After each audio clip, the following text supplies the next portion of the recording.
Olá, meus companheiros de leitura, tudo bem com vocês? Sexta-feira, sextou, dia de Dewey, um gato entre livros. Vocês têm gostado da leitura? Legal desse livro é que a gente acaba conhecendo um pouco da história da cidadezinha, né? Da pequena cidade de Spencer, no interior de Iowa. E de quebra, a gente se apaixona por um gatinho muito fofinho. Muito bem. Muito obrigada por vocês estarem aqui me acompanhando nessa leitura, em mais uma leitura aqui no canal. Espero que vocês estejam gostando das minhas leituras. Se vocês tiverem sugestões de livros, de outras histórias, por favor, mandem aí. Coloquem nos comentários que eu vou fazendo a fila. Eu vou colocando na fila das próximas leituras, tá bom? E se eu tiver o livro, eu já leio. Se eu não tiver o livro, eu vou atrás e coloco na fila. Ok? Muito bem. Vamos começar? Capítulo 12. Natal. O Natal é uma festa que a cidade de Spencer celebra junta. É a estação de menor movimento para os agricultores e fabricantes, uma época para relaxar e espalhar nossas moedas reunidas entre os comerciantes.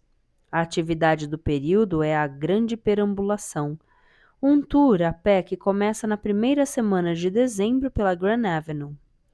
A rua inteira é enfeitada de luzes, uma exibição coordenada que mostra as belas linhas de nossas construções. Tocam-se músicas natalinas e Papai Noel aparece para receber as listas de desejos das crianças. Os elfos, também fantasiados, tocam sinetas nas esquinas e coletam moedas para as obras de caridade. A cidade inteira sai, ri, conversa, abraça um ao outro para compartilhar o calor. As lojas ficam abertas até mais tarde, mostrando suas seleções de festas e oferecendo biscoitos e chocolate quente para combater o frio cortante. Todas as vitrines são decoradas. São chamadas vitrines vivas, porque em cada uma delas residentes locais representam cenas natalinas.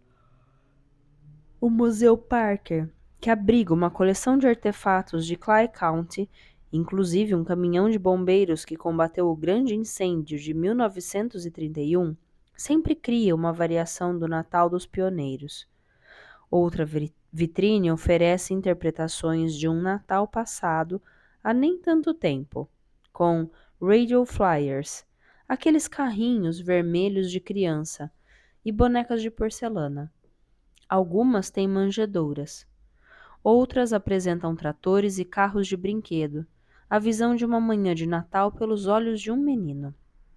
É impossível olhar as vitrines, divertidas ou tocantes, engraçadas ou sérias, sem pensar nas 150 perambulações prévias para cima e para baixo dessa extensão de lojas e nas 150 que ainda virão. Isso, dizem todas as vitrines, é Spencer. O Festival de Árvores, uma competição de decoração de árvores de Natal, é organizado na esquina da First Avenue com a Fifth Street, dentro do que era o centro de convenções de Spencer e hoje é o Eagles Club, um clube social relacionado aos militares que organiza bailes e jantares a fim de levantar fundos para obras de caridade. Já que em 1988 era o primeiro Natal de Dewey, a biblioteca fez uma grande árvore intitulada Do We Love Christmas? Nós gostamos do Natal? Dewey como Dewey. A árvore foi decorada com o que mais senão fotos de Dewey. Apresentava além disso ornamentos de gatinhos de pelúcia e bolas de lã vermelha. Os presentes sob a árvore eram livros apropriados como The Catalog, o catálogo, The Cat in the Hat, o gato no chapéu, envolvidos em lindos laços vermelhos. Os visitantes passavam pelas árvores depois de fazer uma pequena doação para a caridade. Mesmo sem um julgamento oficial, não acho exagerado dizer que a Do We Love Christmas venceu de barbada. O Natal na biblioteca, como o Natal na Grand Avenue, Foi uma época para afastarmos as preocupações e nos centrarmos no aqui e agora. Depois de um outono estressante, eu estava contente de parar de pensar no mestrado e na reforma, e para variar, focar na decoração. Na segunda-feira, depois da grande perambulação, descemos as caixas da prateleira do alto do almoxarifado para prepararmos as festas. A peça central era nossa grande árvore artificial ao lado da mesa de circulação. Na primeira segunda-feira de dezembro, Cynthia Behrens e eu sempre chegávamos mais cedo para montar e decorar a árvore. Cynthia era a pessoa mais trabalhadora da equipe e se oferecia para a tarefa com entusiasmo. Porém, ela não sabia no que estava se metendo, porque naquele ano, quando pegamos a comprida caixa da árvore na prateleira do alto, tínhamos companhia. Dewey está agitado essa manhã. Ele deve ter gostado da aparência da caixa, ou do cheiro de todo esse plástico. Dava para perceber o nariz dele farejando 90 odores por minuto e sua cabeça a 1000. Será que durante esse tempo todo a mamãe andou escondendo o maior, o mais espetacular, o mais deliciosamente cheiroso elástico do mundo? Quando tiramos a árvore de dentro da caixa, eu quase conseguia ver o queixo de Dewey cair. Não é um elástico. É melhor. À medida que tirávamos cada galho da caixa, Jill arremetia contra ele. Queria cheirar e mastigar todos os pedaços de plástico verde que saíam de cada galho de arame. Ele puxava algumas agulhas de plástico da árvore e começava a revolvê-las na boca. Dê isso aqui, Dewey. Ele tossia alguns pedaços de plástico no chão. Depois pulava para frente e enfiava a cabeça dentro da caixa no momento em que Cynthia puxava o galho seguinte. Sai, Dewey! Cynthia o puxava para fora, mas um segundo mais tarde ele estava de volta, com uma agulha verde espetada na ponta úmida do nariz. Dessa vez, a cabeça inteira desapareceu dentro da caixa. Assim não vai dar, Jill. Você quer ou não quer que eu tire o resto da árvore de dentro da caixa? Pelo jeito, a resposta era não, porque ele não saía. Tudo bem, Jill, saia. Eu detestaria que você perdesse um olho. Cynthia não estava ralhando com ele. Ela estava rindo. Dewey percebeu a mensagem e pulou para trás, apenas para começar a fuçar a pilha de galhos no chão. Isso vai levar o dia inteiro, disse Cynthia. Espero que sim. Assim que Cynthia puxou os últimos galhos de dentro da caixa, comecei a montar a árvore. Dewey corcoveava e ria, observando cada movimento. Aproximou-se para uma cheirada e uma provada. Depois pulou para trás alguns metros para ter uma perspectiva melhor. O pobre gato parecia prestes a explodir de alegria. Rápido, rápido, quero a minha vez! Foi o instante que o vi mais feliz durante todo o ano. Ah, não, Dewey, de novo não! Dei uma espiada e vi Jill enterrado na caixa da árvore de Natal. Sem dúvida, cheirando e arranhando os cheiros aderidos ao papelão. Ele desapareceu completamente lá dentro, e passados alguns segundos a caixa rolava no chão para frente e para trás. Ele parava, punha a cabeça para fora e olhava em torno. Viu a árvore meio montada e disparou de volta para mastigar os galhos mais baixos. Acho que ele encontrou um brinquedo novo. Acho que ele encontrou um amor novo. Brinquei enquanto montava os galhos de cima nas fendas da haste verde que compunha o tronco da nossa árvore. Era verdade. Dewey amou a árvore de Natal. Ele adorava o cheiro dela, o tato dela. Uma vez armada e instalada ao lado da mesa de circulação, ele adorou sentar-se embaixo dela. Agora ela é minha, ele dizia ao rodear a base algumas vezes. Deixe-nos a sós aqui. Obrigado. Desculpe, Dewey, ainda não vai dar. Nós nem a decoramos ainda. Apareceram os ornamentos. as novas bugigangas com a cor daquele ano, as imagens e os enfeites especiais para o tema escolhido, anjos em fitas, papais noéis, bolas reluzentes recobertas com purpurina, fitas, ornamentos, cartões e bonecas. Dewey corria para cada caixa, mas tinha pouco interesse em pano e metal, ganchos e luzes. Ele se distraiu com a coroa, feita com pedaços gastos da árvore de Natal antiga da biblioteca. Porém, plástico velho não se igualava ao novo, brilhante. Logo, ele estava de volta ao seu posto embaixo da árvore. Começamos a pendurar os enfeites. Em 1 minuto, Jill estava nas caixas, descobrindo qual seria o próximo enfeite. No segundo seguinte, estava aos nossos pés, brincando com os cordões dos nossos sapatos. Depois, já se espichava para a árvore para outra cheirada no plástico. Alguns segundos mais tarde, tinha sumido. O que é esse barulho de alguma coisa roçando?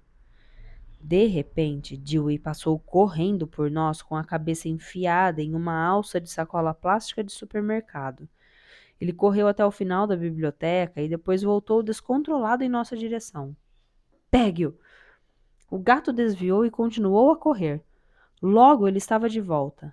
Cynthia bloqueou a área próxima à porta da frente. Eu cuidei da mesa de circulação. Jill pulou bem entre nós duas. Dava para ver, pelo jeito do olhar, que ele estava frenético. Não tinha a menor ideia de como tirar o saco plástico do pescoço. Seu único pensamento era: continue correndo, talvez assim eu consiga me livrar desse monstro. Já havia 4 ou 5 de nós correndo atrás dele, mas o gato não parava de desviar e saltar. O fato de estarmos todos rindo não ajudava. Desculpe, Dewey, mas você tem de reconhecer que é engraçado. Finalmente, eu o encurralei num canto e, apesar das contorções aterrorizadas, consegui livrá-lo da sacola. Jill imediatamente foi para sua nova melhor amiga, a árvore de Natal, e deitou-se sob os galhos para um belo e reconfortante banho de língua completo, com os costumeiros punhos dentro das orelhas. Sem dúvida haveria uma bola de pelos ainda hoje, mais tarde, ou na manhã seguinte. Pelo menos uma lição fora aprendida. Daí por diante, Dewey passou a detestar sacos plásticos. Naquele primeiro dia, a árvore de Natal da biblioteca era uma de nossas melhores árvores. A equipe passou o dia inteiro rindo e Dewey passou o dia todo, fora a corrida com a sacola, é claro, em um estado de felicidade pegajosa, romântica. Seu amor pela árvore de Natal jamais diminuiu. Todos os anos, quando a caixa saía da prateleira, ele se ouriçava. As bibliotecárias geralmente recebiam alguns presentes de usuários gratos. Contudo, naquele ano, nosso pequeno tesouro de chocolates e biscoitos foi reduzido pela enorme pilha de bolas, guloseimas e camundongos para Dewey. Parecia que todo mundo na cidade queria que Jill e nós soubéssemos o quanto ele significava para todos. Havia alguns brinquedos caros na pilha, até uns belos itens feitos em casa. Porém, o brinquedo favorito naquele ano não foi presente nenhum, e sim uma bola de lã vermelha que encontrou na caixa de enfeites. Aquele novelo virou seu companheiro constante, não apenas durante o período de festas, mas pelos anos seguintes. Dewey saía batendo nele pela biblioteca até que alguns metros de fio se projetavam. E ele o socava, lutava contra ele, e muito em breve estava todo enrolado nele. Mais de uma vez quase fui derrubada por um gato cor de laranja correndo pela sala dos funcionários com um fio vermelho na boca e arrastando o rolo atrás dele. 1 hora mais tarde, ele estaria enovelado embaixo da árvore de Natal com as 4 patas agarradas ao novo companheiro vermelho.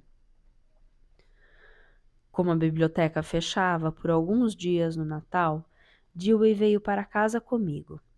No entanto, ele passou muito tempo sozinho, porque o Natal em Hartley era uma tradição familiar dos Gibsons. Todo mundo ia para a casa de mamãe e papai no Natal. Você poderia ser deserdado se não fosse. Não era permitido faltar a qualquer das festividades do feriado, e havia montes delas. Refeições extravagantes, festas de decoração, jogos para as crianças, cânticos natalinos, sobremesas e biscoitos, jogos para adultos, parentes que apareciam com um prato de biscoitos ou nada demais. Só uma coisinha que vi em Sioux City e achei que você ia gostar. Histórias de um ano inteiro contadas e recontadas. Sempre existia uma história para se contar em torno da árvore da família. Os presentes não eram extravagantes, mas cada Gibson tinha de passar uma semana nos braços de uma grande família ampliada. E esse era o melhor presente de todos. Finalmente alguém dizia: Vamos tocar Johnny Mago. Mamãe e papai colecionavam antiguidades e, uns poucos anos antes, nós as usamos para formar a banda da família Gibson. Eu tocava baixo, que era uma tina de lavar roupa com um cabo de vassoura amarrado e uma corda entre eles. Minha irmã Val tocava a tábua de lavar roupa. Papai e Jody batiam num ritmo com colheres. Mike soprava num pente recoberto com papel encerado. Doug soprava no gargalo de um jarro para fazer aguardente ilegal. Era um recipiente antigo, é claro que nunca fora usado para o objetivo a que se propunha. Mamãe virava uma velha batedeira de madeira do tempo dos pioneiros de cabeça para baixo e tocava nela como num tambor. Nossa cantiga era Johnny B. Good. Quando Jody era pequena, ela sempre dizia: Toquem o Johnny Mago. E o nome pegou. Todos os anos tocávamos Johnny Mago e outras cantigas de rock and roll até tarde da noite em nossos instrumentos feitos em casa, homenagem a uma tradição regional que provavelmente nunca existiu nessa parte de Iowa, todos rindo o tempo inteiro. Depois da missa do galo, na noite de Natal, Jody e eu íamos para casa, para Dewey, que estava sempre ansioso por nos ver. Passávamos a manhã do dia de Natal juntos em Spencer, só nós três. Eu nem tinha arranjado um presente para Dewey. Para quê? Ele já tinha mais coisas do que precisava. E depois de um ano juntos, nosso relacionamento tinha ido bem além de presentes simbólicos ou atenção forçada. Não tínhamos de provar nada. Tudo o que Jill queria ou esperava de mim eram algumas horas do meu tempo por dia. Eu sentia isso da mesma forma. Naquela tarde, deixei Jody na casa de mamãe e papai e voltei para casa a fim de passar algum tempo com Dewey no sofá, sem fazer nada, sem dizer nada.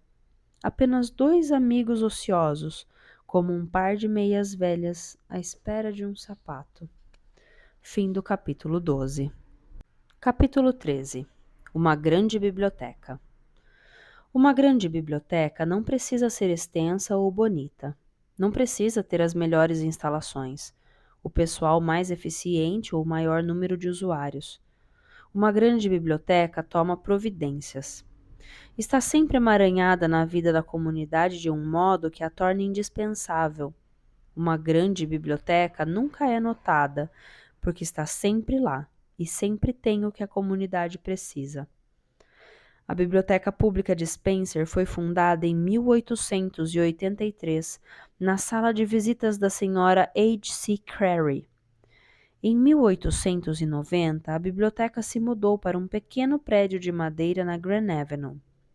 Em 1902, Andrew Carnegie doou $10.000 à cidade para uma nova biblioteca. Carnegie era um produto da Revolução Industrial que transformara uma nação de agricultores em trabalhadores de fábricas, negociantes de petróleo e fundidores.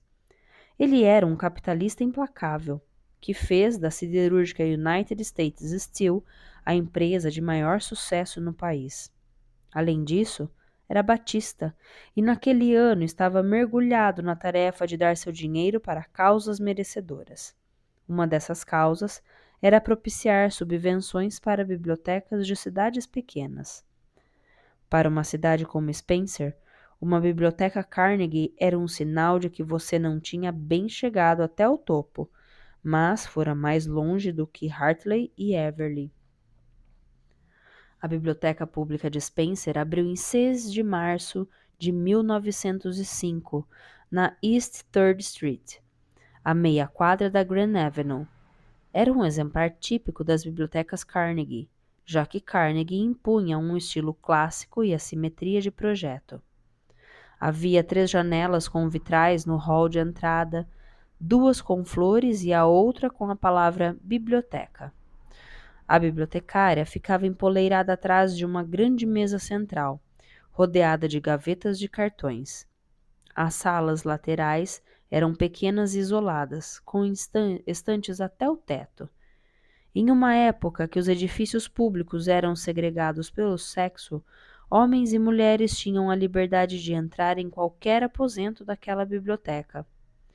As bibliotecas Carnegie estavam, além disso, entre as primeiras a deixar os usuários escolherem os livros nas prateleiras, em vez de terem de fazer os pedidos à bibliotecária. Alguns historiadores descrevem as bibliotecas Carnegie como simples, porém, isso só é verdade em comparação com as elaboradas bibliotecas centrais em cidades como Nova York e Chicago, que tinham frisos esculpidos, pinturas ornamentais e lustres de cristal. Agora, se comparada à sala de visitas da casa de um habitante local ou a uma fachada de loja na Grand Avenue, a biblioteca pública de Spencer era fantasticamente adornada. O teto era alto e as janelas enormes. O andar de baixo, um semiporão, continha a biblioteca das crianças, inovação num período que frequentemente se mantinham as crianças trancadas dentro de casa. As crianças podiam sentar e ler em um banco circular, enquanto, acima delas, uma janela dava para o nível térreo, para o gramado plano. As tábuas do chão eram de madeira escura, bem enceradas e largas. Elas estalavam quando se andava, e muitas vezes esses estalos eram o único som que se ouvia. A Carnegie era uma biblioteca na qual os livros eram vistos, não ouvidos. Era um museu. Era silenciosa como uma igreja ou um mosteiro. Era um santuário do aprendizado e em 1902, aprendizado queria dizer livros. Quando muitas pessoas pensam em uma biblioteca, pensam nas bibliotecas Carnegie. Elas eram as bibliotecas da nossa infância. O silêncio, os tetos altos, a mesa central completada por uma bibliotecária amatronada, pelo menos em nossas lembranças. Essas bibliotecas pareciam projetadas para fazer as crianças acreditarem que você poderia se perder lá dentro e ninguém jamais o encontraria.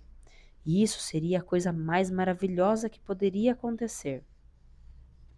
Quando fui contratada em 1982, a velha biblioteca Carnegie não existia mais.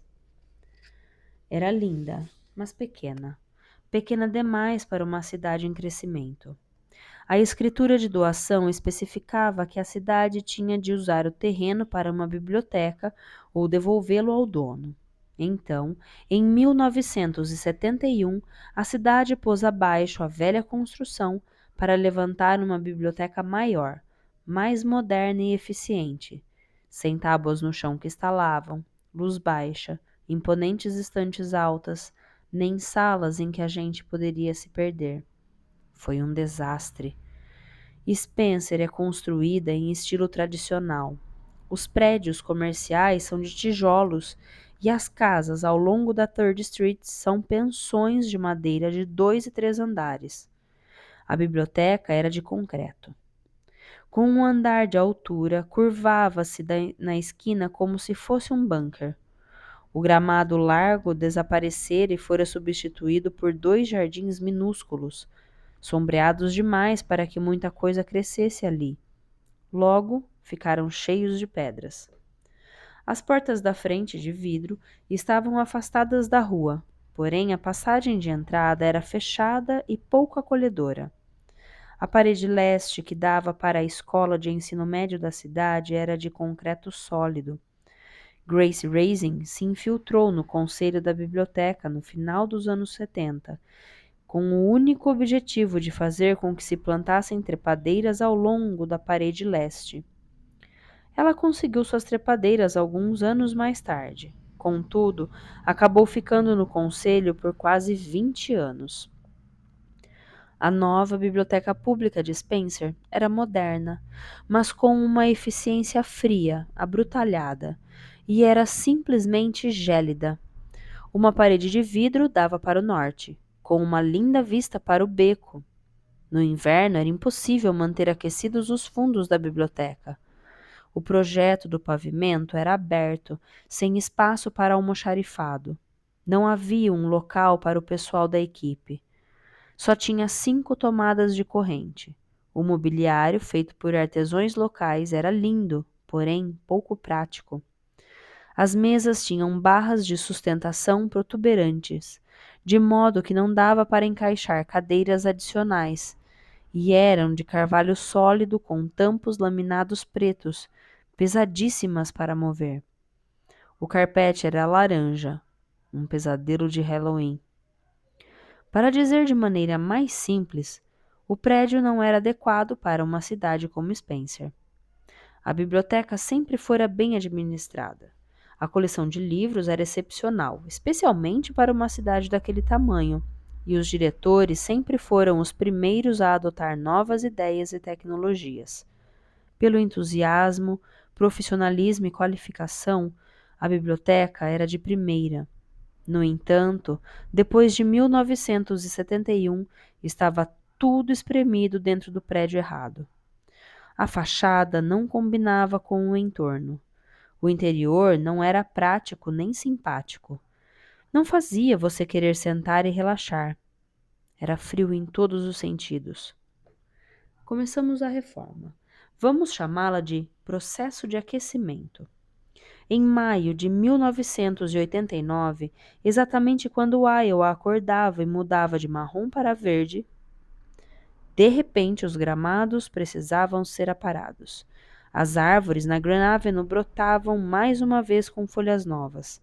Nas fazendas, as plantas saíam do solo e se desdobravam, e se conseguia ver o resultado de todo aquele tempo gasto em consertar equipamentos, revirar campos e plantar sementes.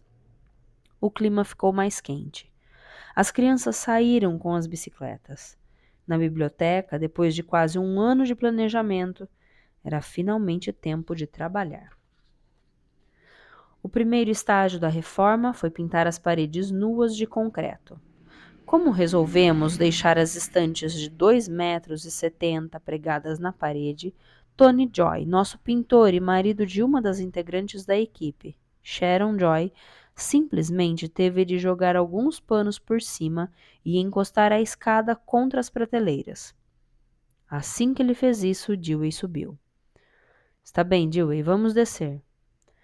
Jill não estava prestando atenção. Ele já estava na biblioteca há mais de um ano, mas nunca a vira de uma altura de quase de 3 metros. Foi uma revelação.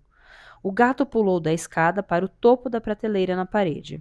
Com uns poucos passos, estava fora de alcance. Tony moveu a escada.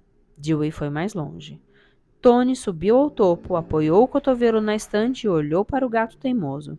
É uma péssima ideia, Dewey. Vou pintar essa parede, depois você vai se esfregar nela. Vi que vai ver um gato azul. Então você sabe o que vai acontecer? Eu vou ser despedido. Jill simplesmente fixou os olhos na biblioteca. Você não se importa, não é? Bom, eu avisei. Vicky, estou aqui. Você viu? Foi um aviso honesto. Não vou responsabilizá-lo. Não estava preocupada com Dewey. Ele era o gato mais consciencioso que já conhecera. Ele corria pelas prateleiras sem um passo em falso. De propósito, roçava os mostruários com a lateral do corpo, do jeito que os gatos fazem, sem derrubá-los. Eu sabia que ele não só conseguia caminhar por uma prateleira sem tocar a tinta fresca, como podia subir pela escada nas pontas das patinhas sem derrubar a lata de tinta.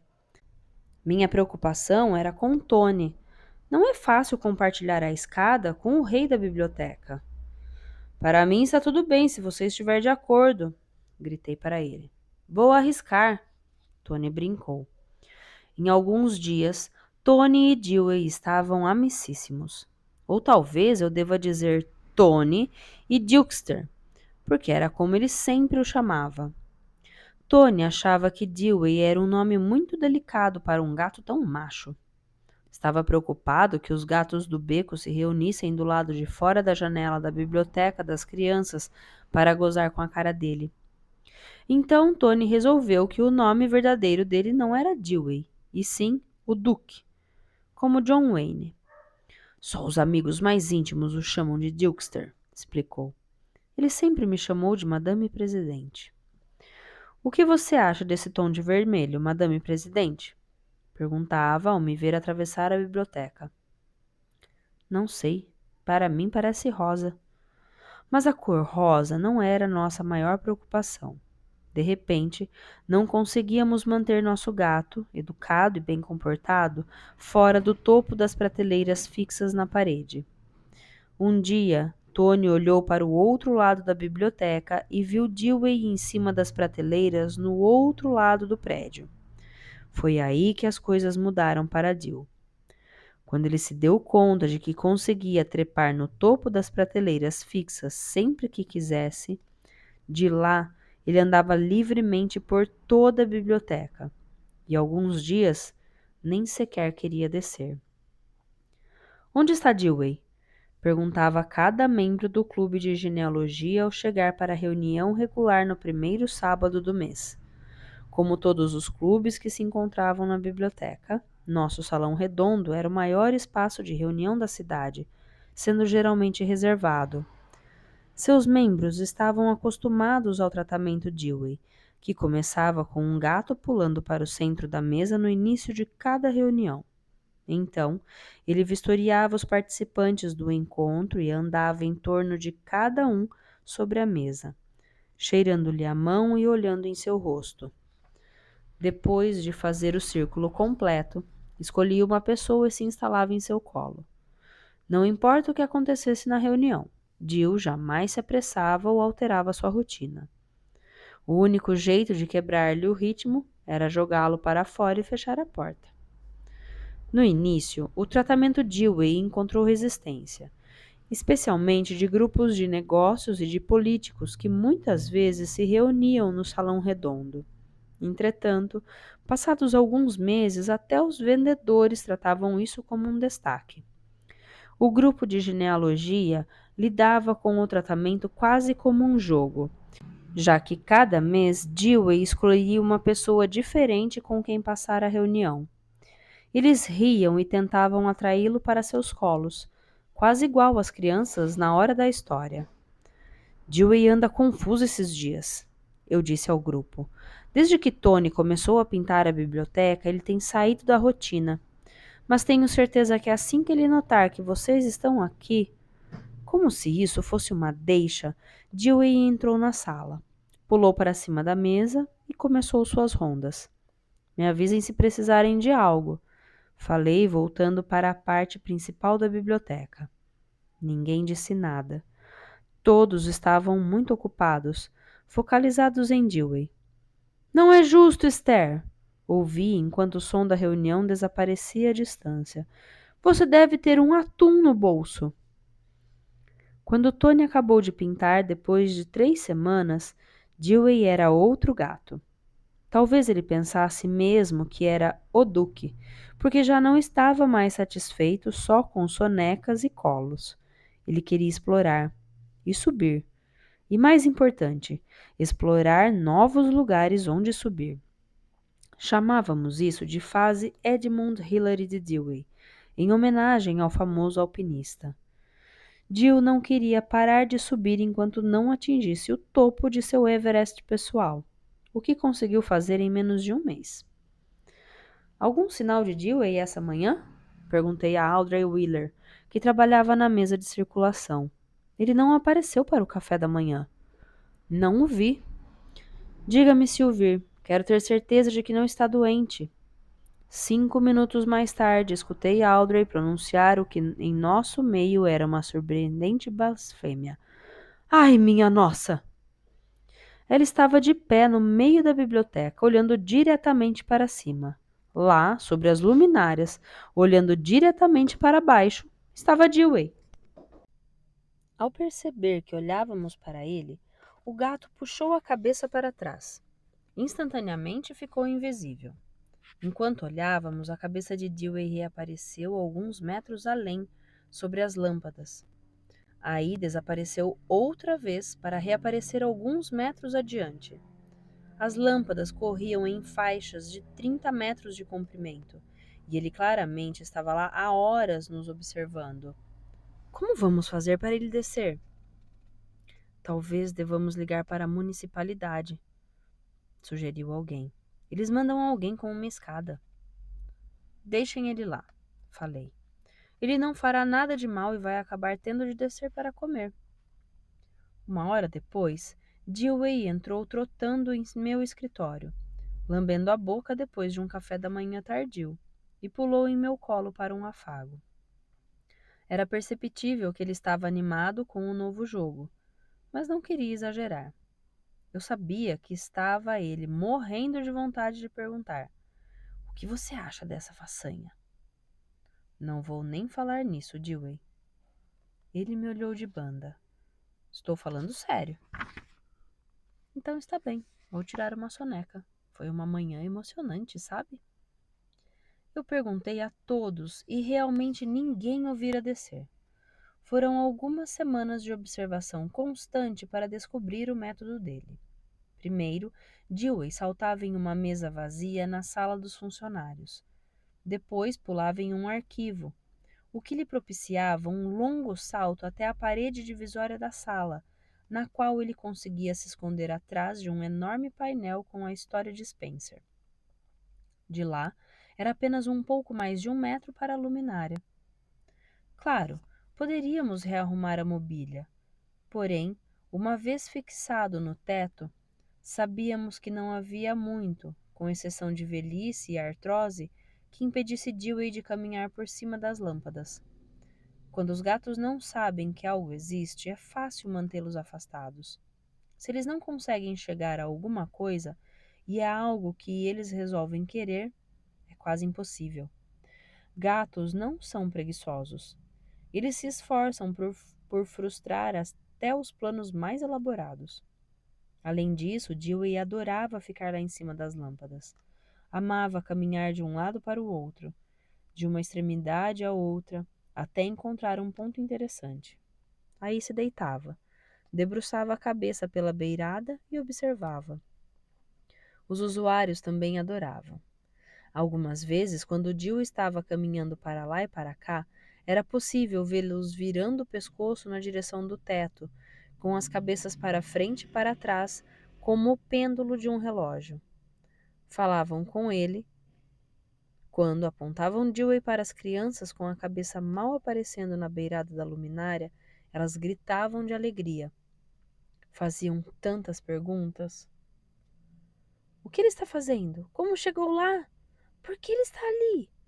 Ele vai se queimar? Se ele cair, vai morrer? E se ele cair em cima de alguém, a pessoa vai morrer? Quando os pequenos descobriram que não podiam subir até o teto com ele, imploravam para o gato descer. Dewey gosta de ficar lá em cima, explicávamos. Ele está brincando. Por fim, as crianças compreenderam que quando Dewey estava em cima das lâmpadas, ele só desceria quando quisesse. Tinha descoberto seu pequeno sétimo céu lá em cima. A reforma oficial aconteceu em julho de 1989, porque julho era o mês de menor movimento na biblioteca. As crianças estavam de férias, o que significava a ausência da visita de turmas e nenhuma creche não oficial depois do horário de aulas. Uma firma tributária vizinha doou o espaço de armazenagem do outro lado da rua.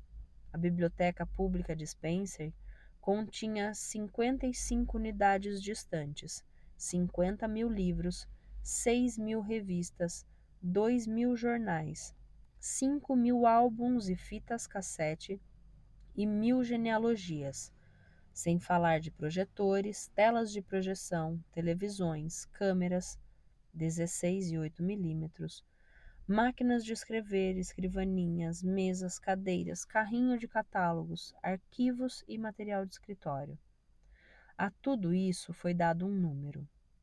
O número correspondia a uma grade com cores coordenadas que mostrava tanto o lugar no depósito quanto seu novo local na biblioteca. Sobre o novo carpete azul, John Hollis Clark e eu desenhamos com giz o local de cada estante, mesa e escrivaninha. Se uma prateleira fosse colocada 2 centímetros fora do lugar, os trabalhadores teriam de movê-la, porque a largura dos corredores era rigorosamente regulada segundo as exigências da ADA, American with Disabilities Act, a lei dos norte-americanos com deficiência. Se uma estante estivesse desviada em 2 centímetros, a seguinte teria um desvio de 5, e logo haveria uma cadeira de rodas presa num canto dos fundos. A mudança foi realmente um esforço comunitário. O Rotary Club ajudou a retirar os livros. O Golden Kiwanis ajudou a colocá-los de volta. Nosso administrador de desenvolvimento do centro da cidade, Bob Rose, moveu as estantes. O marido de Doris Armstrong, Jerry, passou mais de uma semana aparafusando mais de 110 novas placas de aço nas extremidades de cada uma das estantes. Pelo menos 6 parafusos e porcas por placa, e nunca se queixou. Todo mundo se ofereceu. O clube de genealogia, o conselho da biblioteca, professores, pais, os 9 membros do conselho do grupo de amigos da biblioteca de Spencer. Os comerciantes do centro da cidade também compareceram e houve bebidas e lanchinhos grátis para todo mundo. A reforma funcionou como um relógio. Em exatamente 3 semanas, nosso horror de Halloween foi substituído por um carpete azul neutro e mobília com estofado colorido. Acrescentamos balanços de 2 lugares à biblioteca das crianças. Assim, as mães poderiam balançar e ler para os filhos. Em um armário, encontrei 18 gravuras de Grosvenor, junto com 7 canetas velhas e desenhos à tinta. A biblioteca não tinha dinheiro suficiente para mandar emoldurá-las, então um membro da comunidade adotou cada gravura e pagou a moldura. As estantes recém-arrumadas em ângulos levavam o olhar de volta para os livros, onde milhares de lombadas coloridas convidavam para a pesquisa, a leitura e o repouso. Inauguramos a nova biblioteca com um open house repleto de biscoitos e chá. Ninguém estava mais feliz que Dewey. Estivera trancado em casa durante as 3 semanas, e ao longo desse tempo, seu mundo mudara. As paredes estavam diferentes, o carpete estava diferente. Todas as cadeiras, mesas e estantes estavam fora de lugar. Até os livros tinham um cheiro diferente depois de uma viagem ao depósito do outro lado da rua. Mas assim que as pessoas começaram a chegar, Dewey disparou para a mesa do lanche para ser outra vez a estrela principal e o centro das atrações. Sim, a biblioteca tinha mudado. Porém, aquilo de que ele mais sentiu falta foram as pessoas. Detestava ficar longe de seus amigos da biblioteca. E eles também sentiram a falta dele. Quando iam buscar os biscoitos, todos paravam para afagar Dewey. Alguns o erguiam ao ombro para um tour pelas recém-arrumadas unidades distantes. Outros apenas o observavam. Falavam dele e sorriam. A biblioteca podia ter mudado, Contudo, Dewey ainda era o rei. Entre 1987, o ano anterior ao da chegada daquele gatinho a nossos braços, e 1989, o ano da reforma, as visitas à Biblioteca Pública de Spencer aumentaram de 63 mil por ano a mais de 100 mil. Estava claro que algo tinha mudado. As pessoas pensavam de um modo diferente a respeito de sua biblioteca, apreciando-a mais. E não apenas os cidadãos de Spencer. Naquele ano, mais de 19% dos visitantes eram da região rural de Clay County. Outros 18% vinham de municípios vizinhos. Ninguém podia discutir, ao ver esses números, que a biblioteca não era um centro regional. A reforma ajudou, sem dúvidas. Da mesma maneira, a revitalização da Grand Avenue, a economia que estava se recuperando, a equipe energizada e nossos novos programas de envolvimento com a comunidade e entretenimento. No entanto, a maior das mudanças, a grande parte do que atraiu um maior número de pessoas e finalmente tornou a Biblioteca Pública de Spencer uma casa de reuniões, e não um depósito, foi Dewey. Fim do capítulo 13. Capítulo 14. A grande fuga de Dewey. O final de julho é a melhor época do ano em Spencer. O milho está com 3 metros de altura, dourado e verde. Está tão alto que os agricultores são obrigados por lei a cortar metade da altura a cada 1.600 metros, onde as estradas se cruzam em ângulo reto. A região rural de Iowa tem intersecções demais e sinais de parada obrigatória de menos. O milho mais baixo ajuda, porque se consegue pelo menos ver os carros vindo na direção contrária. Isso também não prejudica os agricultores, já que as espigas nascem no centro do pé e não no alto.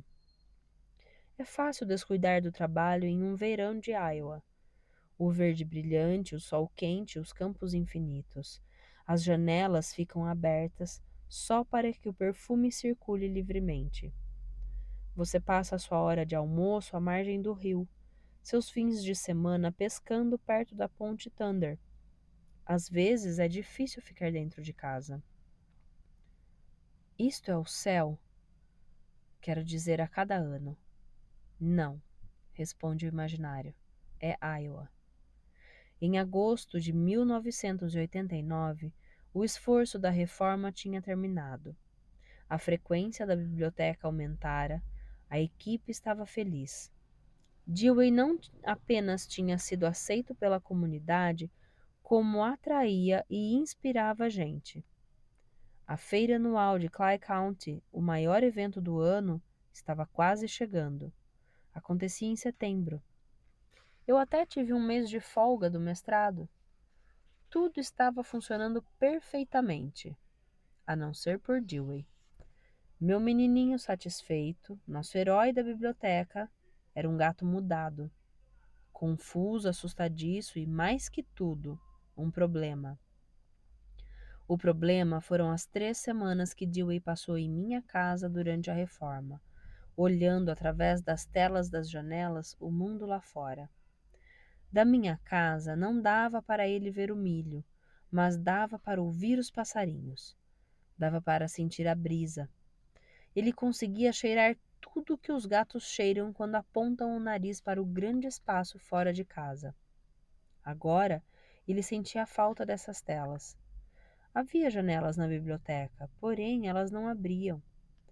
Dava para sentir o cheiro do carpete novo, mas não os cheiros do lado de fora. Era possível ouvir os caminhões, contudo não dava para distinguir os passarinhos. Como você pode me mostrar uma coisa tão maravilhosa e levá-la embora? Ele se lamuriava. Entre os 2 conjuntos de portas da frente da Biblioteca Pública de Spencer havia um minúsculo saguão de vidro que ajudava a isolar o frio do inverno, já que pelo menos um dos conjuntos de portas estava normalmente fechado. Por 2 anos, Jill detestou aquele saguão. Quando ele voltou daquelas 3 semanas em casa, ele o adorava. Do saguão, ele conseguia ouvir os passarinhos. Quando as portas de fora estavam abertas, ele conseguia sentir o cheiro do ar livre. Durante poucas horas à tarde, havia até um trecho ensolarado. Ele fingia que era tudo o que queria, sentar nesse trecho ensolarado e ouvir os passarinhos. Mas nós sabíamos que não era bem assim. Se passasse tempo suficiente no saguão, Dewey ficaria curioso para atravessar o segundo conjunto de portas rumo ao mundo lá fora. Dewey, volte aqui! Gritava a atendente no balcão de entrada todas as vezes que ele seguia um frequentador através do primeiro conjunto de portas. O pobre gato não tinha a menor chance. A mesa de circulação dava para o saguão, e a atendente sempre o via logo. Assim ele parou de obedecer, especialmente se a atendente era Joy DeWall. Ela era o membro mais recente e mais jovem da equipe, e a única que não era casada. Por morar com os pais em um duplex onde animais de estimação eram proibidos, ela tinha um lugarzinho especial para Dewey no coração. E ele, sabendo disso, não obedecia a nenhuma ordem dela. Então, Joy começou a me chamar. Eu era a voz da mãe. Jill sempre me escutava. Embora nesse caso ele estivesse tão disposto a desobedecer que foi obrigado a cumprir minha ameaça. Dewey, você quer que eu vá buscar o borrifador? Ele ficou me olhando fixo. Trouxe o borrifador de trás da minha escrivaninha. Com o outro braço, mantive aberta a porta da biblioteca. Jill esquivou-se de volta para dentro. 10 minutos mais tarde. Vi que Jill está no saguão outra vez. Foi a gota d'água. 3 vezes num dia. Era a hora de eu me afirmar. Corri para fora da minha sala, atarrachei minha melhor voz de mãe, abri violentamente a porta do saguão e exigi: Você vem aqui agora, rapaz! Um rapaz com cerca de 20 e poucos anos pulou de susto. Antes de a última palavra ter saído da minha boca, ele correra para dentro da biblioteca, agarrar uma revista e enterrar a cabeça nela, até as letrinhas miúdas. Que situação desagradável! Eu mantinha a porta aberta em um silêncio atônito, incapaz de acreditar que não tinha visto o rapaz bem na minha frente, quando Dewey passou trotando como se nada tivesse acontecido. Eu quase podia vê-lo sorrir. Uma semana depois, Dewey não apareceu para sua refeição matinal, e eu não consegui encontrá-lo em lugar nenhum. Nada demais até aqui, já que Jill tinha espaço de sobra onde se esconder.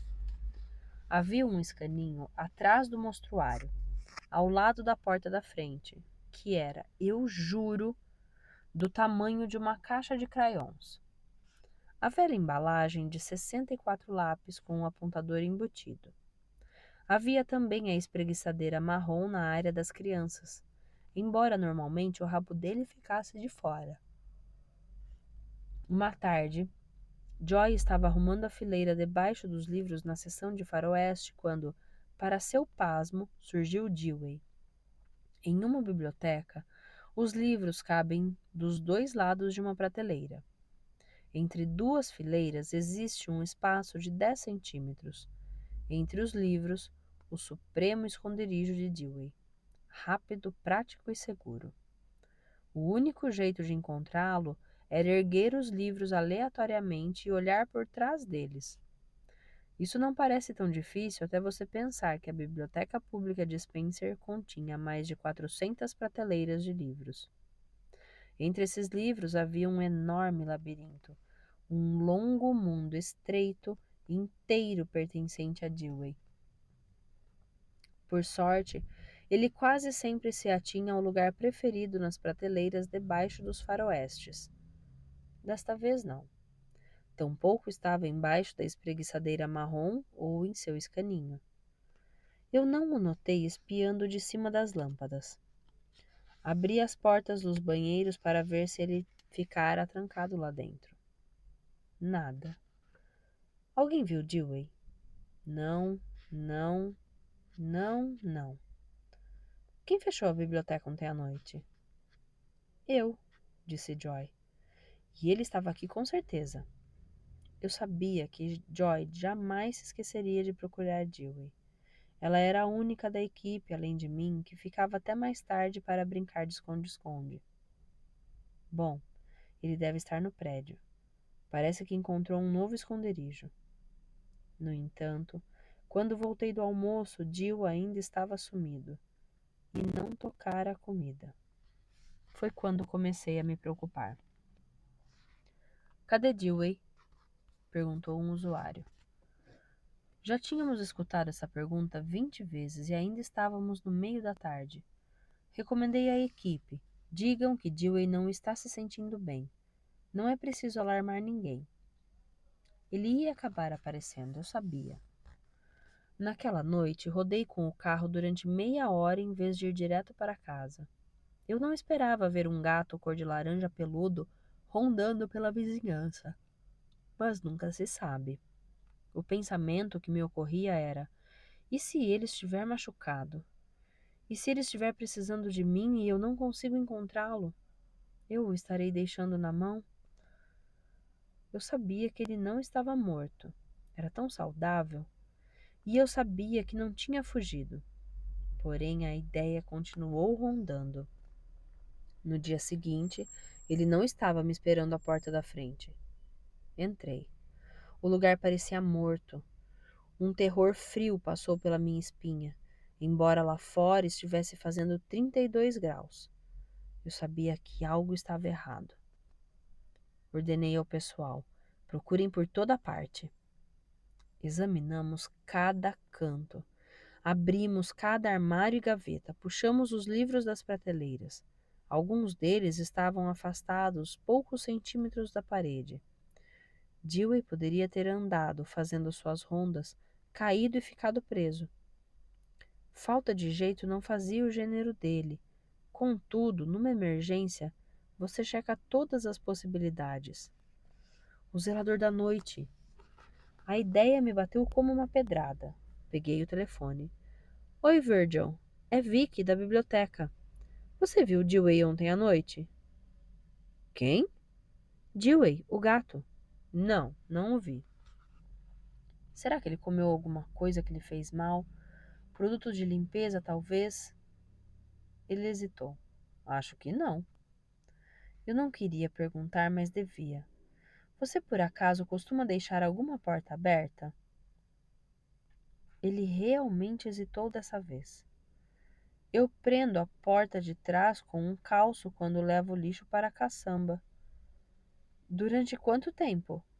Uns 5 minutos. Você a deixou aberta ontem à noite? Eu a deixo todas as noites. Senti um frio na barriga. Foi isso. Dewey jamais fugiria por uma porta aberta, mas se ele tivesse algumas semanas para pensar a respeito, dar uma espiadela para fora, cheirar o ar... Você acha que ele fugiu? Perguntou Virgil. Acho que sim, Virgil. Dei a notícia ao pessoal. Informação, qualquer informação, era boa para os nossos espíritos. Estabelecemos turnos. 2 pessoas ficariam cobrindo o serviço da biblioteca enquanto o resto procurava Dewey. Os usuários habituais conseguiram perceber que algo estava errado. Cadê Dewey? Passou de uma pergunta inocente para uma explosão de preocupação. Continuávamos a dizer à maior parte dos frequentadores que não havia nada de errado. Porém, puxávamos os mais habituais de lado e contávamos que Dewey tinha sumido. Logo, uma dúzia de pessoas palmilhava as calçadas. Veja todas essas pessoas. Perceba todo esse amor. Agora vamos encontrá-lo. Repetia para mim mesma. Eu estava enganada. Passei a minha hora de almoço caminhando pelas ruas, procurando meu bebê. Ele estava tão abrigado na biblioteca. Ele não era um lutador. Era enjoado para comer. Como ele ia sobreviver? Por meio de bondade de estranhos, é claro. Dewey confiava nas pessoas. Ele não hesitaria em pedir ajuda. Dei uma passada no Sr. Fonley na floricultura Fonley Flowers, que tinha uma entrada dos fundos para o beco atrás da biblioteca. Ele não vira Dewey. Rick Krabsback, do estúdio fotográfico, também não. Liguei para todos os veterinários da cidade. Como não tínhamos um abrigo para animais, seria um lugar para onde alguém poderia tê-lo levado. Se não o reconhecesse, bem entendido. Avisei os veterinários. Se alguém trouxer um gato parecido com Dewey, provavelmente será Dewey. Achamos que ele fugiu. Eu dizia para mim mesma. Todo mundo conhece Dewey. Todo mundo adora Dewey. Se alguém o encontrar, irá trazê-lo de volta para a biblioteca. Não queria espalhar a notícia de que ele tinha sumido. Dewey tinha tantas crianças que o amavam, sem mencionar os alunos com necessidades especiais. Oh, meu Deus, e Crystal? Não queria assustá-los. Eu sabia que ele iria voltar. Na terceira manhã, quando Dewey não estava me esperando à porta da frente, meu estômago despencou. Dei-me conta de que, no íntimo, eu esperava vê-lo sentado ali. Ao verificar que ele não estava, fiquei arrasada. Foi aí que me bateu. Dewey tinha sumido. Ele podia estar morto. Provavelmente não voltaria. Eu sabia que Dewey era importante, porém, só naquele momento me dei conta do vazio que seria sem ele. Para a cidade de Spencer, Dewey era a biblioteca. Como poderíamos seguir sem ele? Quando Jodie tinha 3 anos, eu a perdi no centro comercial Mankato Mall. Olhei para baixo e ela tinha sumido. Quase engasguei com meu próprio coração com a velocidade com que ele foi parar na garganta. À medida que não conseguia encontrá-la, fui ficando absolutamente desesperada. Meu bebê, nem sequer conseguia pensar. Eu só conseguia arrancar as roupas dos cabides e despencar pelos corredores, cada vez mais depressa. Até que finalmente a encontrei escondida no meio de uma arara circular de roupas, rindo. Ela estivera lá o tempo todo. Mas, puxa, como eu morrera quando achei que ela tinha sumido. Eu me sentia do mesmo jeito agora. Foi quando percebi que Dewey não era apenas o gato da biblioteca. Minha dor não era pela cidade de Spencer, por sua biblioteca ou até pelas crianças. A dor era por mim mesma. Ele podia morar na biblioteca, mas Dewey era meu gato. Eu o amava. Não é só por dizer. Eu não amava apenas algo a respeito dele. Eu o amava.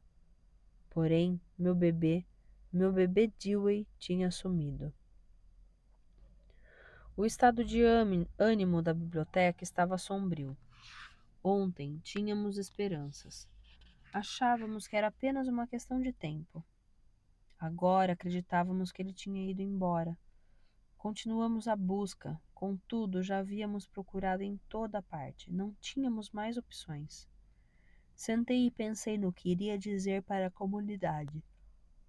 Eu podia ligar para a estação de rádio, que era o meio de comunicação de Spencer. Eles imediatamente fariam um pronunciamento. Poderiam mencionar um gato cor de laranja sem dizer o nome. Adultos entenderiam, mas talvez pudéssemos ganhar tempo com as crianças. Vicky. Depois, o jornal.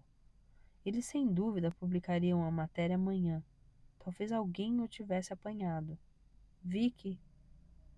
Será que deveríamos distribuir panfletos? Que tal uma recompensa? Vicky. A quem eu estava querendo enganar? Ele se fora. Se estivesse aqui, já o teríamos encontrado. Vicky, adivinha quem está em casa? Enfiei a cabeça para fora do escritório e lá estava ele. Meu grande amigão cor de laranja, envolto nos braços de Jane Hollis Clark. Corri para ele e o abracei apertado. Ele deitou a cabeça em meu peito.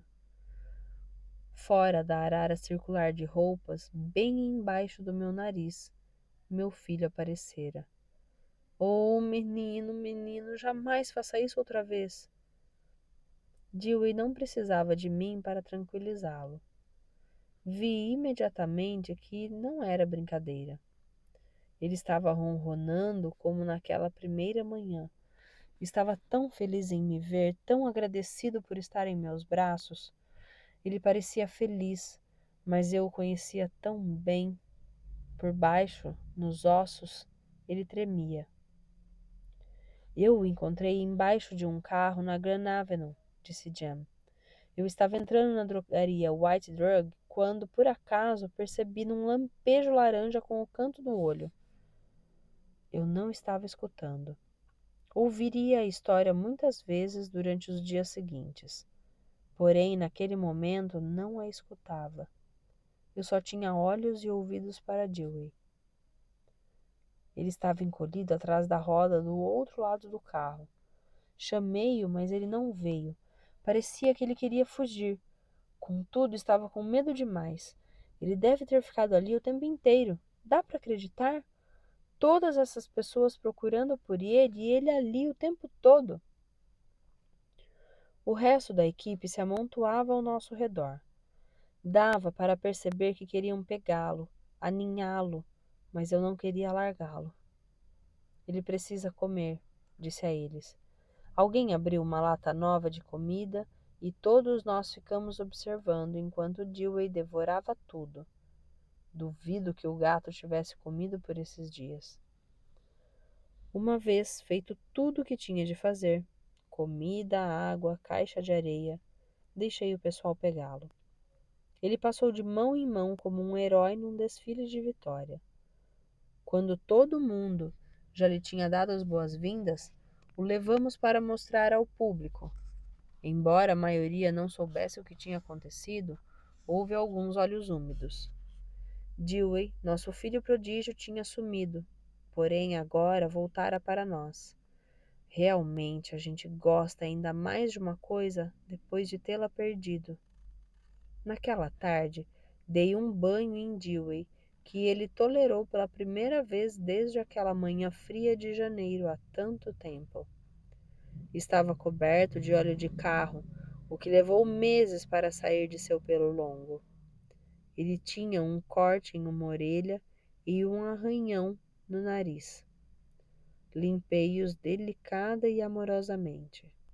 Teria sido outro gato? Um arame solto, a parte de baixo do carro? Esfreguei a orelha cortada entre os dedos, e Jill nem piscou. O que aconteceu aqui?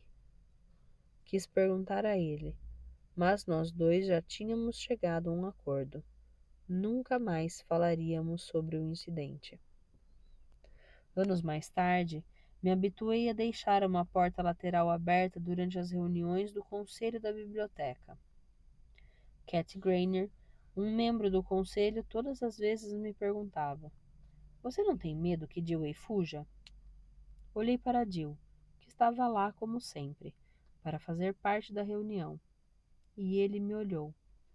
Aquele olhar me disse tão claramente como se ele tivesse jurado por tudo que fosse mais sagrado que não ia fugir. Por que ninguém mais percebia isso? Ele não vai a lugar nenhum, garantia ela. Ele está comprometido com a biblioteca. E estava mesmo. Durante 16 anos. Dewey nunca mais foi ao saguão. Ele ficava deitado perto da porta da frente, especialmente pela manhã. Porém, nunca mais seguiu os usuários quando saíam.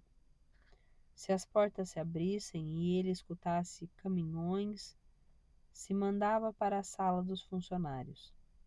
Queria ficar longe de caminhões. Dewey não queria mais saber de ar livre. Fim do capítulo 14. Muito bem, amigos. E essa aventura? Ai, eu tô sentindo falta de comentários sobre os seus gatinhos. Ou seus bichinhos de estimação.